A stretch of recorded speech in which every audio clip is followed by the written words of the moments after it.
Yo, what up? It's Compton Rick Rock with Compton Rick Rock TV, and today I want to break something down for my viewers.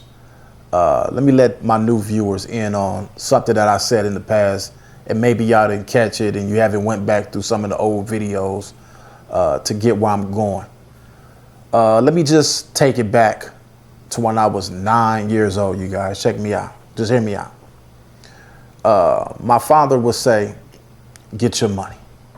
Don't put no color line between your money. But at the same time, my father was also deep and heavy in the streets. And the story is told when my father went out hustling, he had his partners with him. He had his friend that was sitting in the back seat of the car. And after weeks or however long they did they hustling, my father's friend decided that he was going to take my father's life that night because he sat in the back seat, all because either jealousy or greed, or he just wanted the money that they had in the trunk of the car.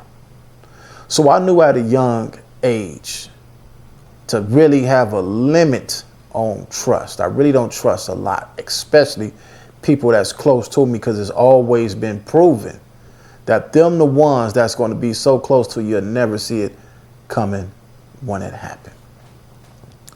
Now, we got that out the way. I want to talk about a lot of men that's on YouTube, man, and it seems like when you really look at this stuff, you have a lot of grown men that's emotionally scarred and damaged, man. It seemed like a lot of these guys didn't grow up with a father. Luckily for myself, I had a stepfather that came in and took the role of my father and did a great job and was a great example to me and my brothers. Showed us how to hustle, showed us how to be men. A lot of you guys seems as if you didn't have no upbringing from no male dominant figure in your life, because it shows on the internet day in and day out. A lot of you guys are very emotional and in your feelings. And when I say it, people get upset and then they do a reaction to it as if I'm talking about them in particular. It just shows I don't really have to say nothing, because other channels and people in the comment section, they're going to definitely pinpoint that out when they see you guys doing it.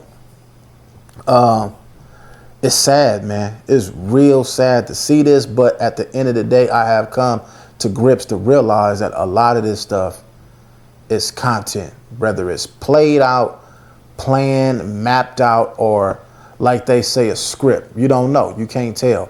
So since I can't tell that a lot of this stuff is script or played out, I just do what I do, get on here and try to entertain the best way I could and leave it at that.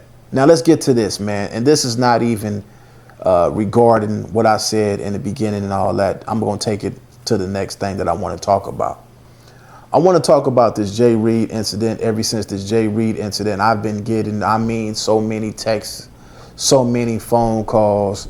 Hey, that part of the story is wrong, and this is how it truly happened, and this is what happened. The guy that claims to be a pastor, he's not a pastor.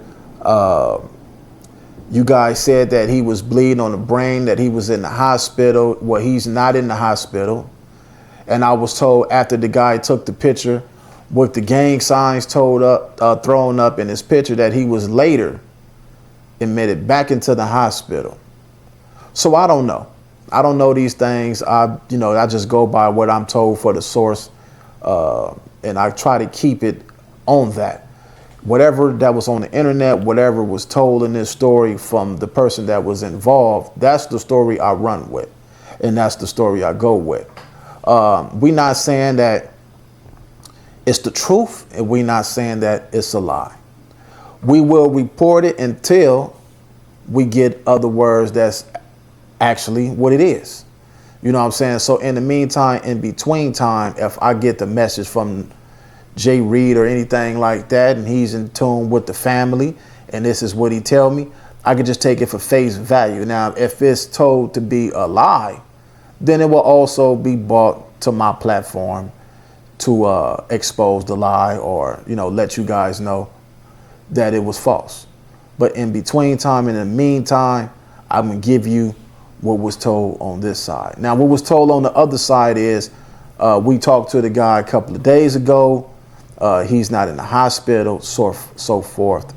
But at the end of the day, man, we all got to take responsibility and be held accountable for whatever we do in life. And that's just being a man. Point blank period is just being a man. Whatever you do, just take accountability for it. And, you know, it comes with the game. It comes with the territory. Everybody that's involved in the street life at some point in your life, when you was young, you was always told when you're involved with gangs, the streets, it's only two ways this could go, jail or death. You know, it's no need to get on the internet and express the gangsterism, the toughness, or any of that, because like I say, this is a platform to make money.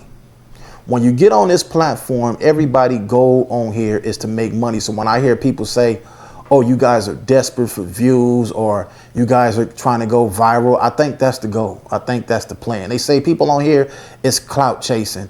Well, I think clout chasing have a significant title, and they got another thing that goes with it, money. If you're not on here to make money, this is not the platform for you. If you're on here to investigate or anything like that, I guess that's called content too, because you got 1090 Jake. He done made millions off content. But I will say this: I try to not involve myself in a lot of the stuff I hear, because you can't fight every battle. You can't fight every war.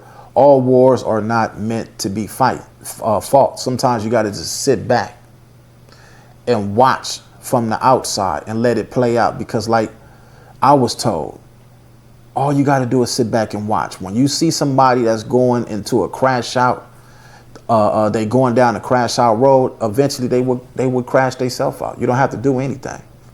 I seen videos this morning titled that I want to get into altercations with people. Well, I look at it like this. This is my theory. This is my take on it. Unless it's content based, I get it. Get your money. Nothing wrong with that. Get your bread. But if you guys really have an issue or issues with people, you know what I'm saying? It's nothing. What's so hard about a phone call? And if it can't be reached to a phone call, what's so hard about handling it like men used to handle it? Men used to handle business and issues like men used to handle it. Now it hits the internet. And when it hits the internet, everybody don't have common sense, as you might have common sense, and take it the wrong way. And sometimes the person you talking about don't even have to do nothing to you. It could be his loved one or somebody close to him that love him enough or care for that person enough to take it upon themselves and do something to you. And if somebody was to call me and say, hey, man, I go to the person right there, I say, nah, let them ride, let them slide. It's not that serious. You know, I think, man, this internet, man, is showing a lot of men, man, that grew up without a father, or if they did have a father, their father didn't do a good job with teaching them how to get their emotions in check, man. That's the sad part, man. And it's a lot of jealousy on the internet, man. It's a lot of jealousy on here, man. It's like people don't want to see the next person shine or win or congratulate them. I seen 600's video, and I didn't even want to bring this up because I did a video, but you guys didn't understand the video that I did. But I seen his video saying Rock chose a side. And it's true. Rock did choose a side, and the side that I chose is God's side. That's the only side that matters. On this internet, I'm not friends with nobody on here. If I don't converse with you or hang out with you outside of the internet, I don't have no friend on here. This is business.